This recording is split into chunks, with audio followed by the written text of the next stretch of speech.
Dan Swafford, thank you so much for taking the time to come onto FORTE podcast. It's so great to have you here. How are you?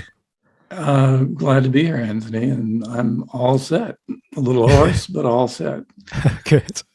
So, I know you're an author and a composer, musician, and I just thought I'll do something a bit different, start off the episode a bit differently with something non-musical and probably related back to music, if possible. I just want to talk a bit about backpacking, and you've had a bit of experience with backpacking. Can you tell us about that, your relationship with it? Well, it's something I started just out of college, and it just became a passion for its own sake. But I've also always related being in nature to music and to experiencing a landscape as you walk through it as a kind of musical experience. So a certain amount of if you look at the names of my pieces, you see things like Landscape with Traveler and Mountain Music and After Spring Rain and all these things that are in one way or another inspired by nature, to use a cliche. And when did you start backpacking? I would say 1968, 69, something like that. Very specific. And yeah, well, as I say, it was right out of college, and I got out of college in '68, and I remember summer of 1969 going out, and I was teaching high school at the time, and got my summer check and went out and spent half of it on backpacking equipment. So I remember that very well. And would you often go alone? I have hiked more often alone, yeah, than otherwise, but I've done about 14 trips in Grand Canyon in later years, and that I don't do alone. That's a bit too much. But I've hiked all over the Northeast and New York State, and some in the Alps and in Europe, and it's just passion and inspiration and to the degree that I have a religion, it's nature. Hmm. Is there a particular memory that sticks out with you when you think about backpacking? Is there one sort of story that will stay with you for quite a long time? Well, certainly one of them is a trip that I was on in Grand Canyon with a friend of mine who's actually a Congregationalist minister.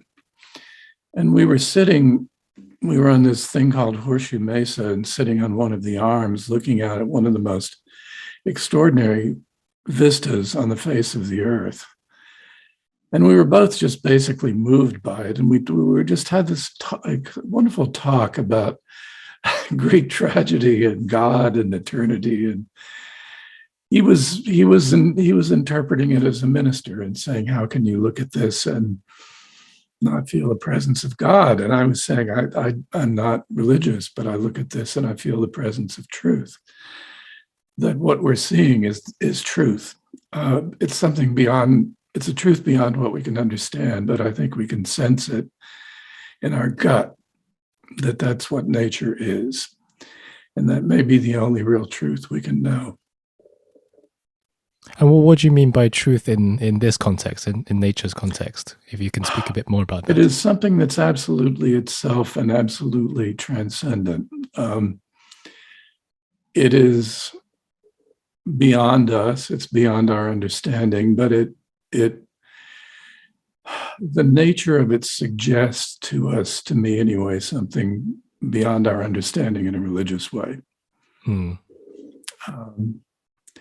to say that nature is simply the truth is, to me, just means that it is true to itself and it is complete in itself. And it's not adulterated by anything. Or inflected by anything. It just is what it is, to use a biblical verse. There are a few composers, famous and not famous. I've heard this spoken and debated between lots of composers that I've known personally.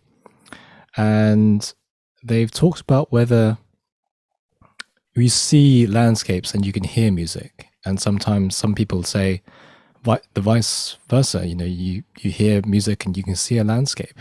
I wonder what your thoughts on that are. I have looked at landscape and heard music.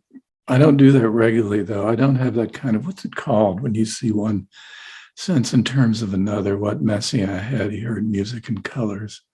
Oh, synesthesia. Synesthesia. Yes, yes. I don't really have that, and I don't always think of music specifically when I'm looking at nature, but it's more that nature has a musical effect on me, and the way it unfolds as you move through it to me is analogous to music. And sometimes in some of my pieces, like mountain music and landscape with traveler, I've tried to evoke particular things. And in one piece, I came up with the idea when I was snowshoeing in a snowstorm in New Hampshire, coming down a mountain, and I imagined this kind of teeming music, and that led to that. So sometimes it's direct, but more often not absolutely direct.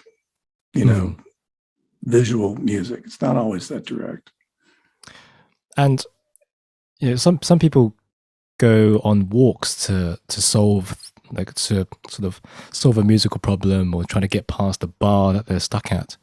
Do you see your backpacking trips as a way of solving musical problems in your head, or is it mutually exclusive? You don't compose and work whilst you're doing backpacking, or both?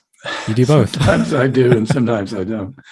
I had one marvelous day in backpacking where I worked out a problem in a piece that I was working on, and then I sort of sketched out a play in my head and, solved some problems that I'd had with that. It's a play that will never get written. But so I've certainly dealt with problems on the trail, but not regularly. There's nothing regular about it. Just irregular? And my compositional process is unpredictable too. It happens in all kinds of ways. One piece of mine called Midsummer Variations, the chamber piece, it started actually with sitting in a barbecue place, hearing the police, every little thing she does is magic on the jukebox. And I was intrigued by the way the bass line was moving around the harmony.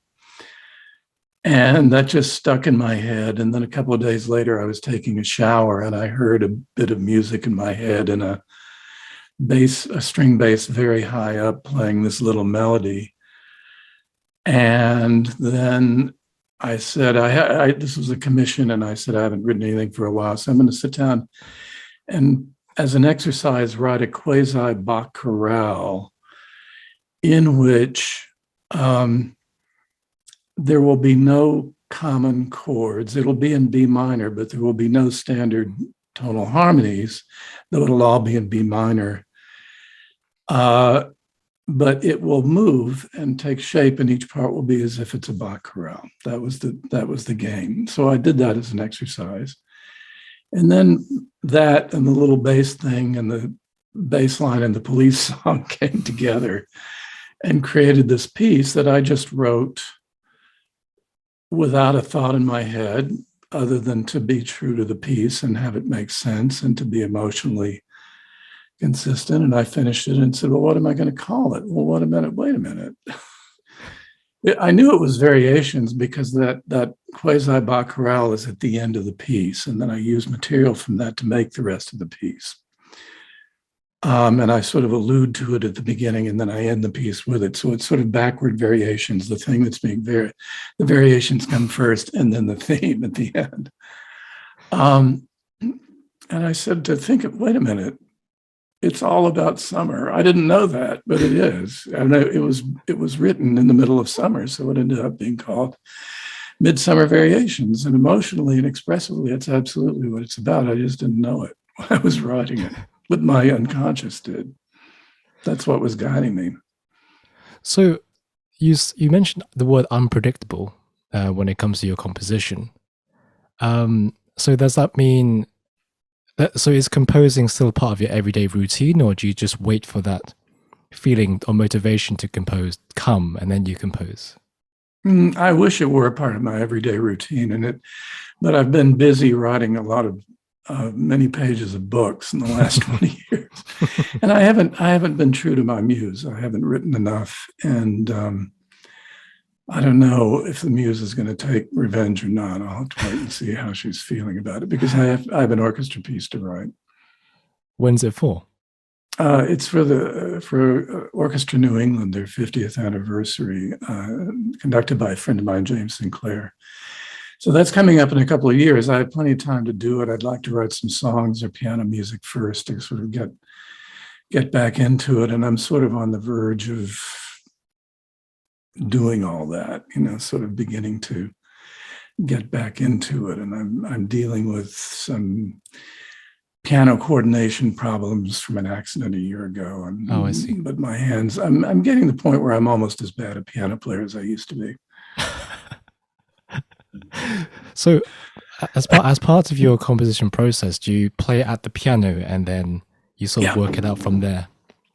Yeah, I have to find the harmonies. I have to find the sounds on the piano. But once I do, I can do a certain amount of work in my head. But the reality is, most composers work at the piano. They, even Mozart, who had perfect pitch and everything else, pretty much wrote at the piano. Beethoven wrote a lot at the piano, so that's actually fairly standard. Though you can, if you're writing standard harmonies, you can write in your head. But somebody who can write free harmony, contemporary harmony in their head without a piano, maybe some people can do that, but I can't. Not at least until I get particular sounds in my head. And I hope this is not too philosophical, but why do you compose? I started getting interested in classical music when I was 13 or 14. And I was just drawn to it because it was the most emotional music in the world to me. I was drawn to it from emotion. But it also made me kind of sad in this inexplicable way. There was this kind of yearning, literally a feeling in the pit of my stomach. And it turned out that to satisfy that yearning, I had to start writing music. Simple as that. It was something I needed to get deeper into music than just listening to it. Were you looking for a resolution to that yearning, or were you looking just to experience it deeper? No, I in effect resolved it. The yearning went away when I started writing music, even though I was writing terrible stuff at the beginning, but it still, it satisfied the urge. It was an urge, and writing satisfied it. And I've, in writing all these books, spending all the time I've written on books, it's sort of like the urge has been simmering underneath for 20 years, where I've written only a very little. And I think I'm fundamentally a creative person. My mother was a high school English teacher. His idea was teaching through creativity, and she had her students writing poems and short stories and things like that as studying English, and then she would correct the grammar as well as comment on them. And I think I was bound to be a creative person of some sort, and I think I'm fundamentally creative, and writing biographies doesn't satisfy that particular itch. But it's something that I got into, and I get myself into them, and then I have to finish them, and it takes a long time. I mean, is there a piece of music that, from another person, or maybe from you as well, that you've composed, just listening to it makes you, I guess, emotional? Whatever emotion that may be. All music that I care about makes me emotional. I'm capable of being in tears from one end of the Bach B minor Mass to the other. I'm just terrifically emotional about music. And I think that is what marks my work as a composer. I won't write anything that isn't expressive. And being expressive is means more to me than being innovative. Let's put it that way.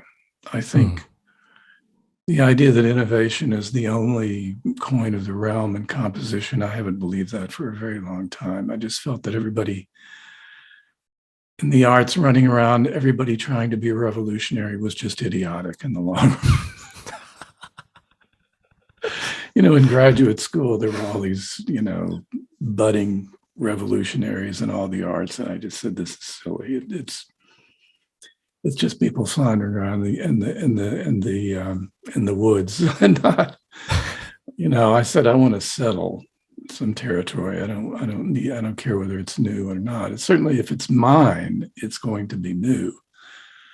But that doesn't necessarily mean it'll be revolutionary in the way it's usually defined. And I think basically I reject both modernism and postmodernism. I'm just on my own track. What can I say? I don't care if music is tonal or atonal, if it sounds right. If the notes justify themselves and it's moving, things like tonal and atonal, I don't care about one way or the other. I do not have any ideologies about music. Just composing from your true, authentic self and how you feel. Yes. And I'm a chameleon. My pieces have a lot of variety. It depends. I put myself in a situation, and what comes out is what it is, and I try to carry through what it is. I wrote a couple of music for Greek plays. A friend of mine produced, and that was a whole style that I'd never written in before, and it doesn't resemble anything else by anybody. It's just what came out, inspired by that particular situation. And my chamber pieces have a certain consistency. My orchestra pieces are less so because they have to do with who I'm writing for.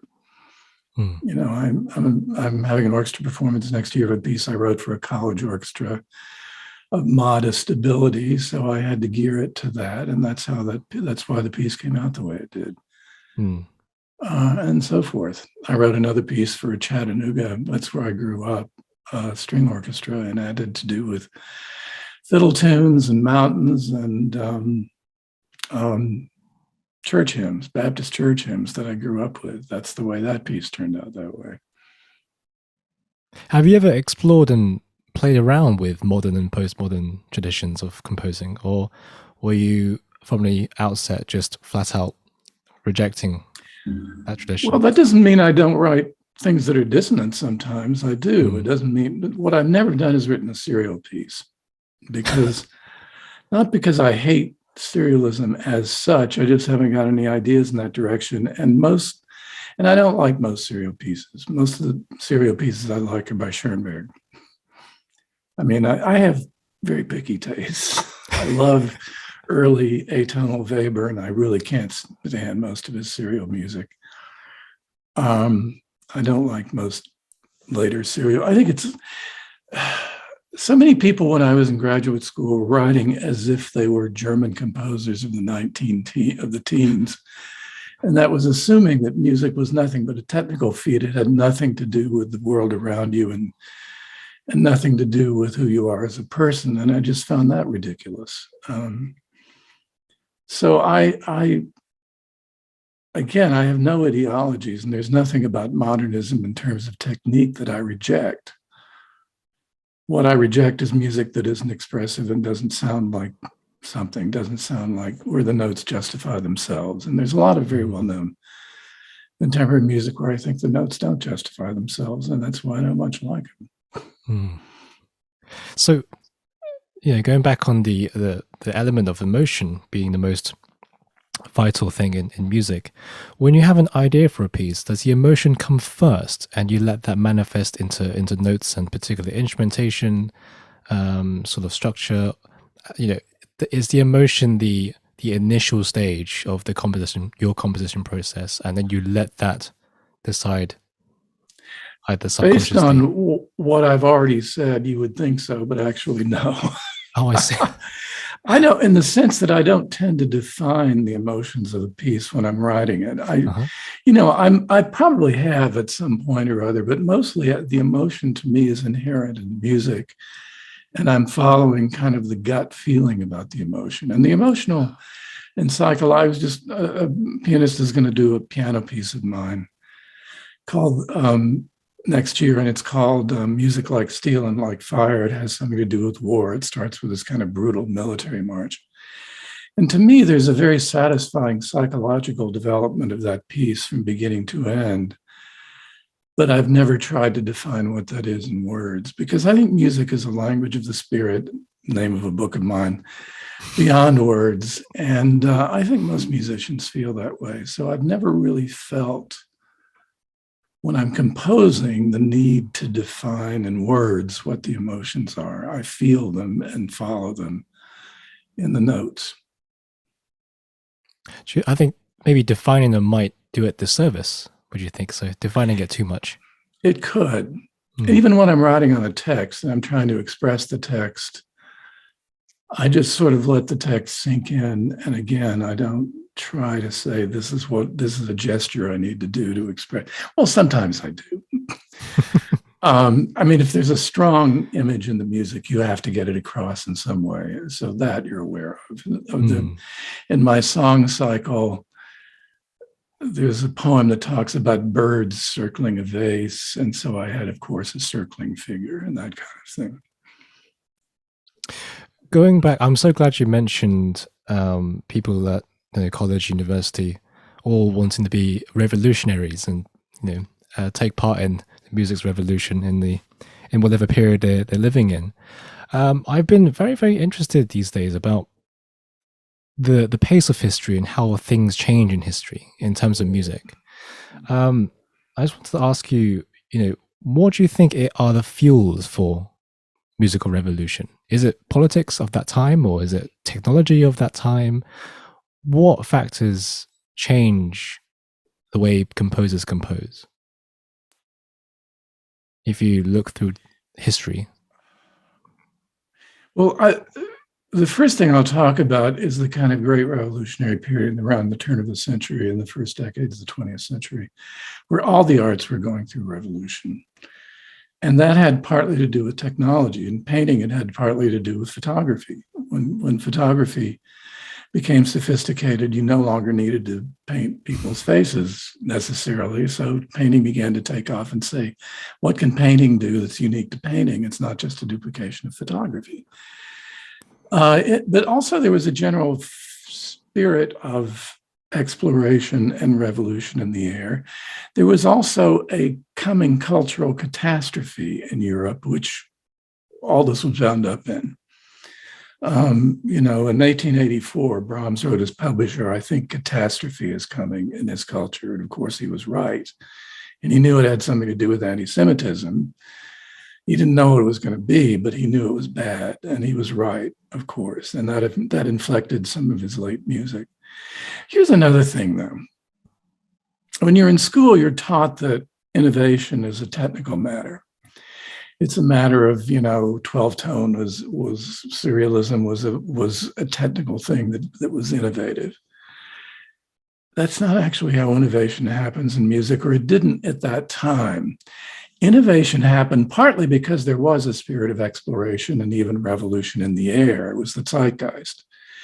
But also it happened even before that, when people were trying to express an idea in music. Every single great revolutionary step in the history of music, I'm telling you, it has to do with trying to express something in notes that's not musical. Monteverdi, his innovations had to do with trying to express the text in a more direct way. Beethoven, the great, one of the great revolutionary downbeats in music was the Eroica. It's the Heroic Symphony. It's actually about Napoleon Bonaparte. It was originally titled Bonaparte. The Rite of Spring was this, ceremony where in primeval Russia, where a girl dances herself to death. It's a story. The whole of the Rite of Spring, the whole way it is composed, in the same way as Beethoven's Pastoral Symphony, is to express an idea. And Schoenberg's Perrault Lunaire, he was simply doing something that was actually traditional called a melodrama, which is reciting poetry to music. And he simply decided, well, I'm going to notate the voice so that it's more controlled rather than just freely reciting a poem. And secondly, I've got these really wild, weird poems, and I'm going to express them by inventing a new musical language, which he was already beginning to do. And another revolutionary piece of his, the 5 pieces for orchestra, each one of them has a title that inspired the music of that.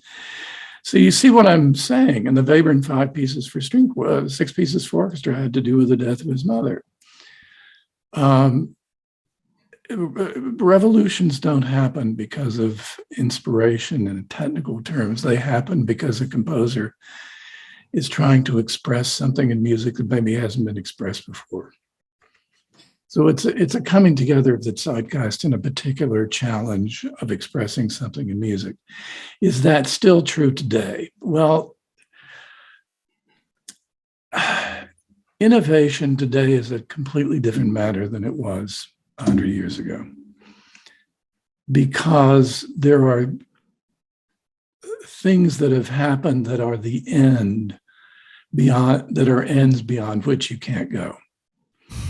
I remember Alban Berg, who had this Germanic idea, like Schoenberg and Webern did, that of Germanic history, that history had logic, and there were certain things that history produces. And Schoenberg said, "I have to write that way because that is where history is. I'm the vehicle of history." I think that's baloney, but Berg said at one point, "Someday soon it will be possible to write a chord of 12 notes." And he said, it's not the historical moment to do that yet, but soon it will be. Well, chords of 12 notes were written a long time ago, and so was white noise, which is theoretically used in music, and white noise is theoretically all pitches sounding at once. That's a harmonic density beyond which you can't go.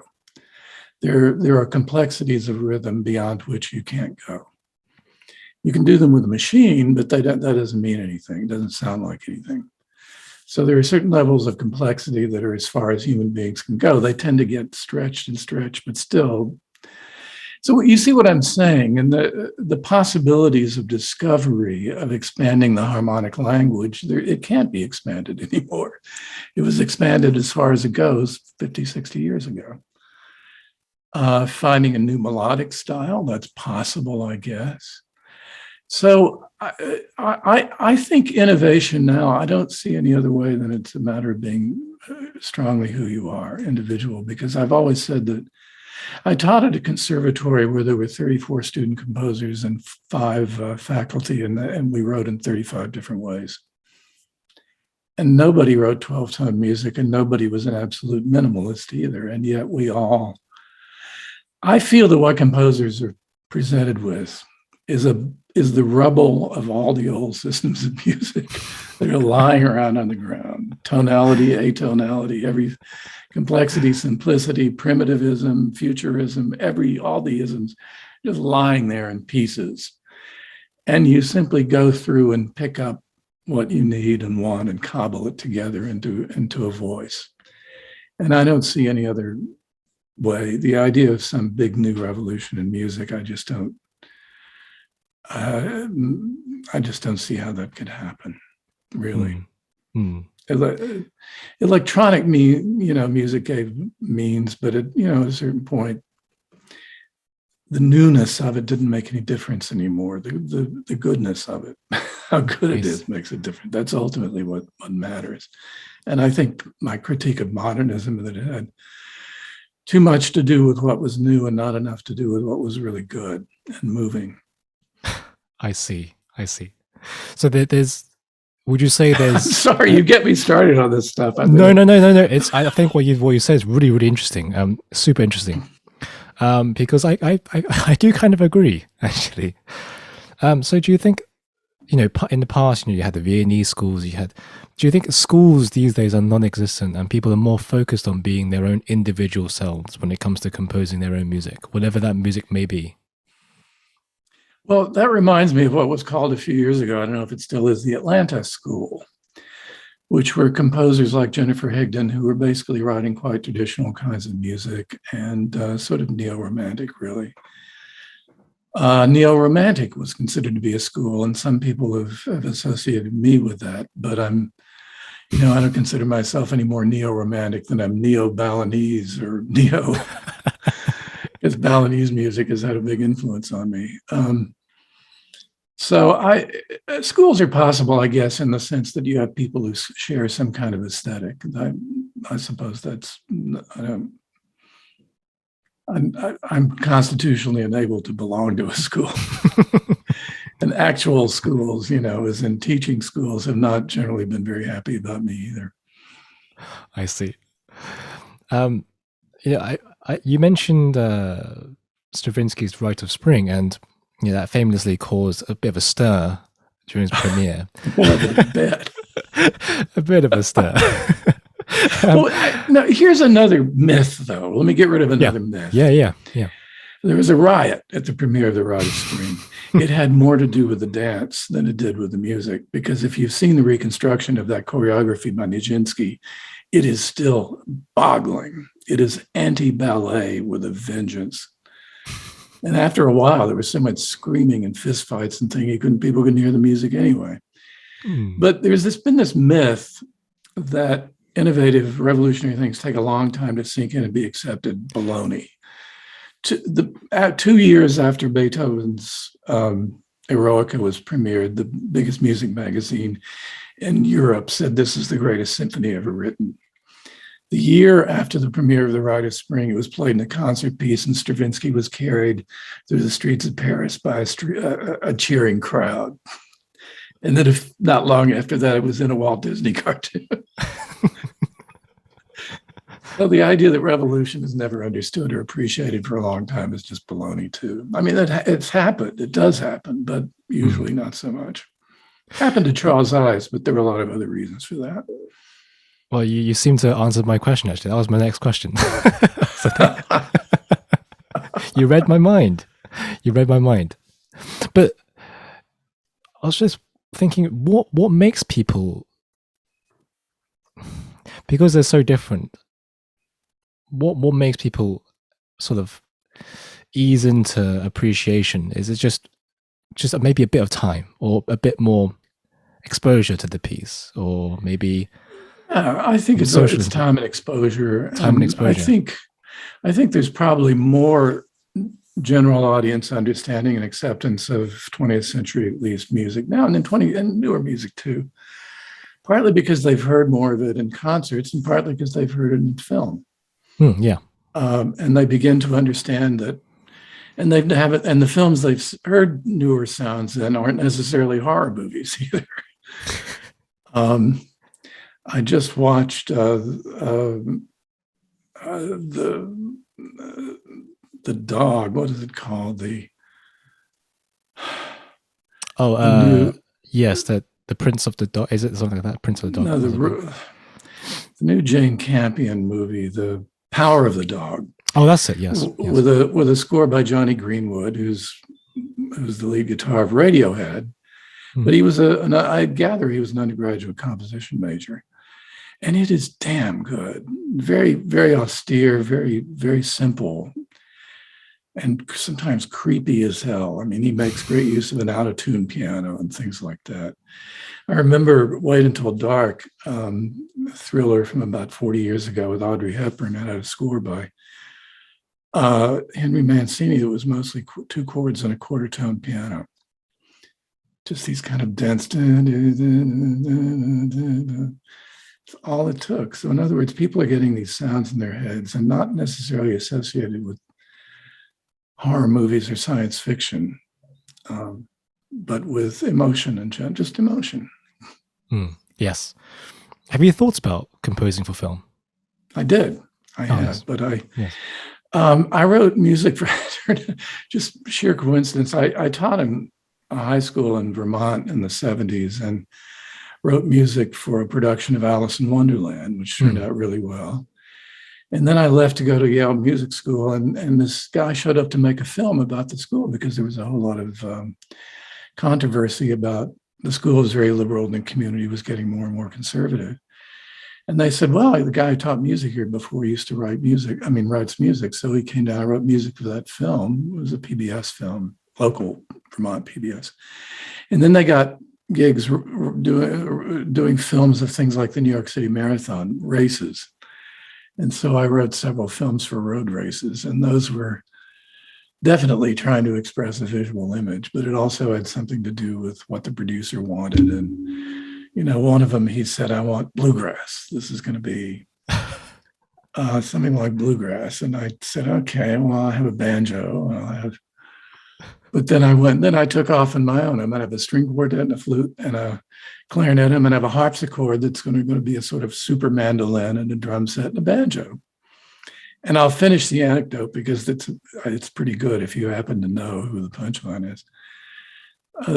woman hiring it, I said, I need a banjo. And she said, no banjo player reads music.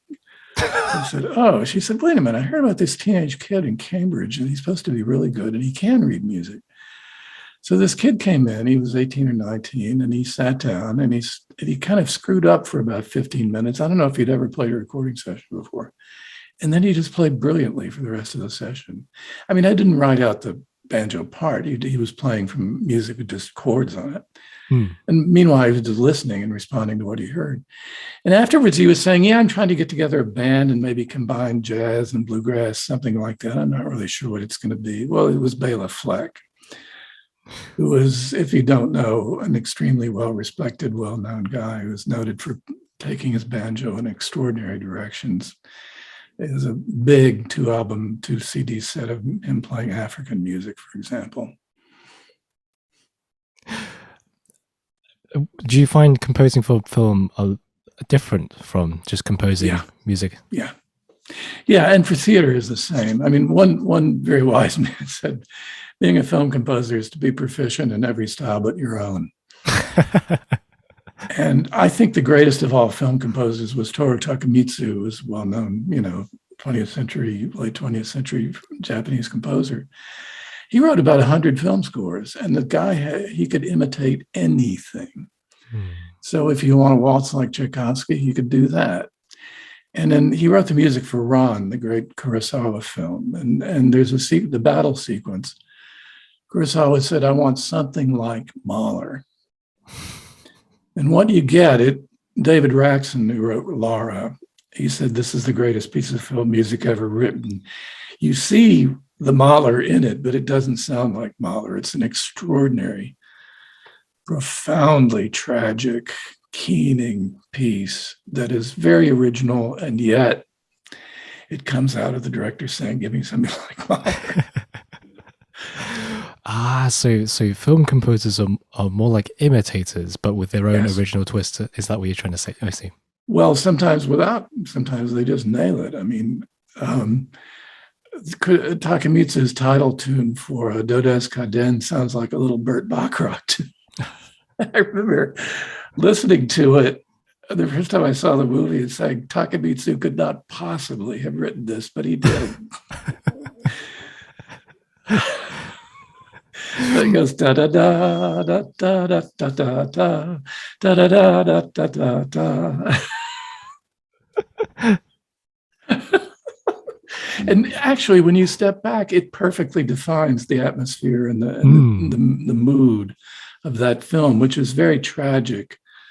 It's about a mentally challenged little boy who spends all day pretending to be a streetcar, and Dodes Kaden is the sound he makes to represent the streetcar. And it is so sad. And he's one of a group of people who live in a junkyard, and they live by sifting through the junk, the trash, and for their food and for things they can sell. And it's terribly sad, but it's done as with a very light touch, which makes it bearable. And that title tune of Takemitsu's defines the mood right at the outset. He was awfully good, and he just had the chops to imitate anything you need, and he would do it. He would do exactly what the director wanted. He wrote gamba music, Renaissance style gamba music for another film. Totally convincing. I mean, film composers are when they get the right mood for the right scene, it changes everything. Yes. It absolutely changes everything. Hans Zimmer, I'm up and down about him, but what he did with Dunkirk is to unify the soundtrack and the music, which is something that I think all the best directors do, but this was done really profoundly. So there's hardly anything in it that sounds like music regularly, and yet it's like the soundtrack and the music are composed as a single unity, and I think that's can be very powerful. Yes. But in There Will Be Blood, there's no music at all, but the soundtrack is composed by a composer as music. So when the bad guy is throttling a deputy at the beginning, you hear this locomotive. There's no locomotive there. It's expressing that he is kind of a force of death. That's a great film, by the way, too. There Will Be Blood. Yeah. Oh, very, very great. I wrote an article for Slate about the soundtracks to There Will Be Blood and No Country for Old Men. I think I was just saying There Will Be Blood when I meant No Country for Old Men. Did I get them backward? I often do. No Country for Old Men, it was done by Carter Burwell. Again, there's no music as such. It's just, but for example, the sound of the wind in No Country for Old Men is a musical theme. And it's the last thing you hear, and the sound of a clock. And what it suggests is the clock is time and eternity and death, and the wind is the wind in the desert that doesn't care. It's eternal and it doesn't care. So the good film, if we tie it back to what we were talking about at the beginning, with emotion, the good film composers capitalize on the emotion and make you feel like you're in the scene. Yeah, and they don't. I mean, the old wall-to-wall, Max Steiner kind of thing. The trouble with that is you see something emotional on the screen, and then the music says, "Bong, emotion." And I think directors are smarter than that now. They don't use music to reinforce something that's already there. Right. They use music. It's as if the music comes out of the image and enhances it, but doesn't underline it in red. Not make it too obvious. If you can see it on the screen, it's probably right. Yes. And the music for Power of the Dog is a classic example of that, or Clint Eastwood's music for Mystic River, which is very, very simple kind of choral music. It doesn't get in the way. Sometimes it's barely noticeable because it's so wedded to the image. Here's something that's interesting. One of the other great composers, obviously, for film was Bernard Herrmann. And he spun off his music for for Psycho into a string orchestra concert piece. And it sounds great. It sounds like mid-50s avant-garde music, except better than most of it. But the one thing that doesn't work is the shower scene. As a concert piece, that is so wedded to that scene that it really doesn't have any musical meaning outside that. And a lot of people, when they see that scene, it's so horrifying, they don't even realize there's, quote, music, unquote, there. And that is the ideal cut, in a way, in music. Hitchcock wanted to do that silently, by the way. He wanted to do the whole stabbing scene silently. And he put it together, looked at it, and it didn't work. And he went to Herman and said, "Benny, you got to give me something." Well, I'm glad he did, because it's iconic. Oh, it's absolutely iconic. And it wouldn't be the same without those strings, glissandos. Yes. Well, just a final remark, just to tie up the episode. If there's one piece of advice you can give to an aspiring composer today, what would you give them? Just one. What you're looking for is a voice. If you don't have a voice in which people can tell it's you within about 5 seconds, you're not going to be, you may be very good, you may get somewhere, you may have a fine career, you may have an expansive love life, but you won't be anything permanent. That's number one. Number two, you cannot consciously say, what is my voice, and make a voice. What you do, I think, is be patient and home in on things, home in on what you're good at. I write melody a lot because I'm a good melodist, and I think it would be stupid if I didn't. I think I'm a good harmonist, so my music depends very much on very specific, defined harmonies that seem to make sense to the ear, even when they're quite free. I have a piece that begins with solid 12-note chord for 2.5 minutes, but it's in a arpeggio figure in strings, and elements are constantly shifting around, and it sounds like tonal chord changes. I'm very proud of that. And some of them are more dissonant than others, but all 12 notes are sounding for 2 minutes. But you're waiting for your voice to happen, and maybe the way to find it is to gravitate toward the things you're good at and the things that move you and grab you the most. And it'll take a while to find those, so don't worry about it.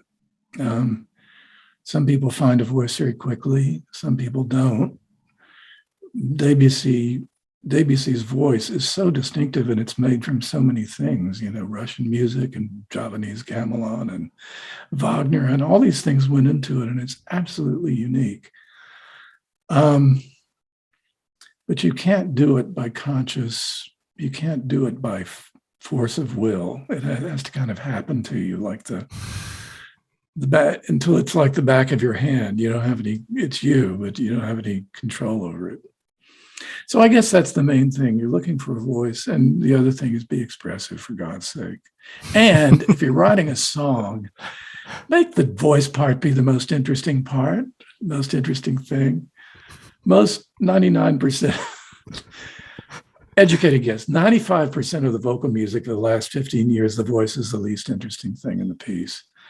And I am always highly annoyed by that. Unless you're doing a special effect of maybe the voice is chanting something and and it's all, it's the rest of it that is, but,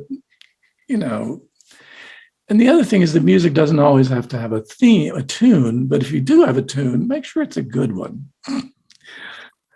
A tune and a good tune, you see in Beethoven's sketches, he will come up with a theme, an idea that is using all his motifs. It makes perfect sense. It's absolutely logical. It's the motifs he's working with. But he throws it out because it's not good enough. And he replaces one with one that is no more logical, but is better. And better by his own lights. And it just happens that what he thinks is better is what most people think is better. You're trying to write good stuff. That's what you're trying to do by your own lights, and hope that other people will feel the same way about it that you do. So again, you get me started. It's hard to stop. So the most important thing is, if we had to pick one, maybe find your voice, but don't be active in finding your voice. Yes, and be aware that that's what you're looking for. And, you can't count on it. Most people never find a voice, just like in writers. The great writers, by and large, you instantly, you read one sentence often, you know who it is. If you see one frame of an Ingmar Bergman movie, you know it's him. But most people never get there, and they never, and because you can't make it happen. You can try to force it, but I don't think it'll work. So I taught writing for 25 years, and I had students who absolutely, once in a while, students who really had a voice. And I would tell them so. That was distinctive. It was them. Most of them didn't, even the ones who wrote generally quite well. So it's sort of like a singer. I mean, I feel that singers, I've watched a lot of singers in schools, they have this kind of brooding air because what they're doing is waiting. They know that what they're born with is they're going to be their instrument, but they won't know how good it's going to be for years. They have to develop it for years to see what it's going to do, and it may be good and it may not, and they don't know yet. And most singers don't have that great a voice, as it turns out. After they go to all that time and trouble and money, they don't have they weren't born that way. And so when I'm saying you have to wait for your voice, it may never show up. That's the way art works. It's sad. That's what Amadeus is really about. It's about the fact that we don't get to choose who God hands the genius to. It's not up to us. I mean, we can develop it. Mozart wrote most of his best music in the last few years of his life because he was growing all the time. And Mendelssohn wrote more interesting and lasting and innovative stuff in his teens than Mozart did, but he didn't get better, he got worse. Even though he worked his head off, he basically worked himself to death. These are interesting and complicated issues, and they don't conform to any ideologies, and they don't conform to political correctness, and they don't conform to, a lot of people these days say there's no real such thing as talent. It's just how hard you work and how much you love it. Don't believe it. You've got to work hard. You've got to love it. Well,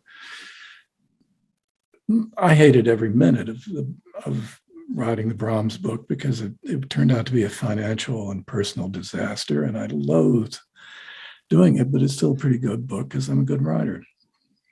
I was still determined to do a good book, even if I hated every minute of it. I loved every minute of working in the Ives, and I enjoyed the Mozart tremendously because I enjoyed Mozart as a man tremendously.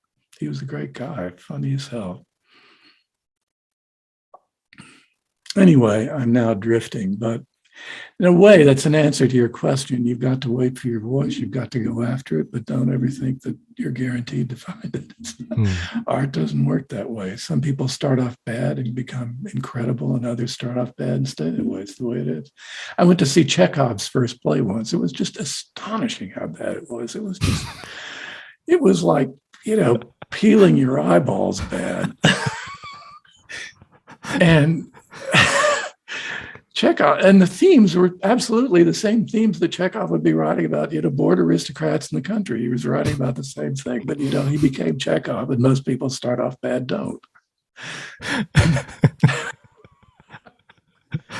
And there's a lot of luck involved. Yves Klein started painting small paintings, but he was showing them on slides one day, big on the wall. And he suddenly realized, wait a minute, I've got to paint big. And that's when he became Yves Klein.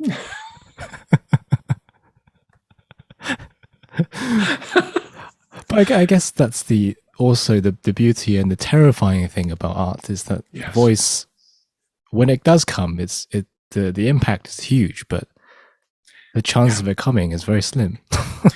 And just the ability to do stuff that's really, really good. Yeah. You can't force that either. You can sort of force innovation, and I think most innovation in music for the last 50 years is forced because it's artificial. It's people saying, "I've got to be revolutionary."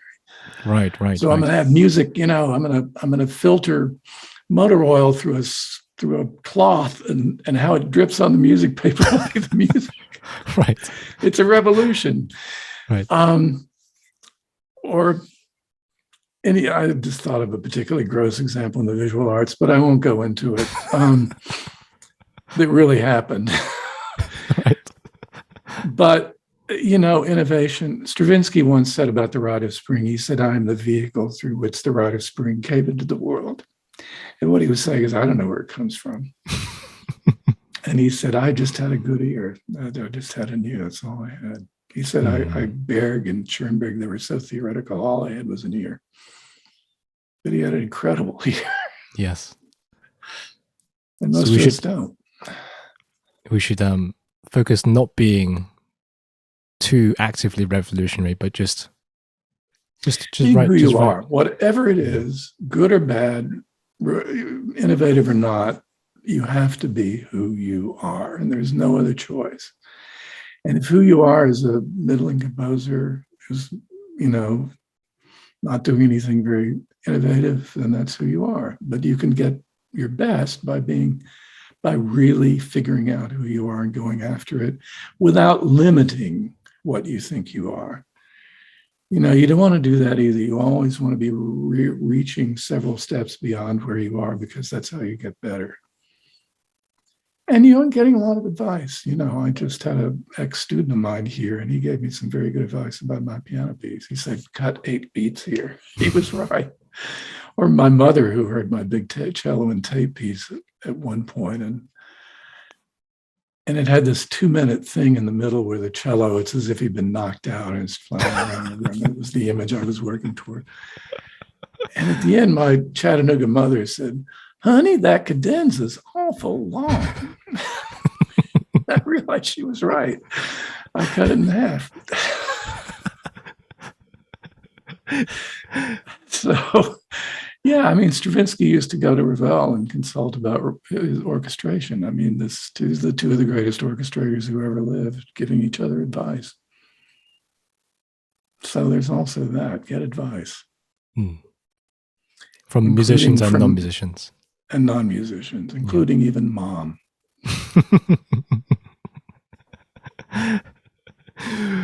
Well, a beautiful ending to a great episode. Jan Swafford, thank you so much. Oh, really enjoyed it, Nancy.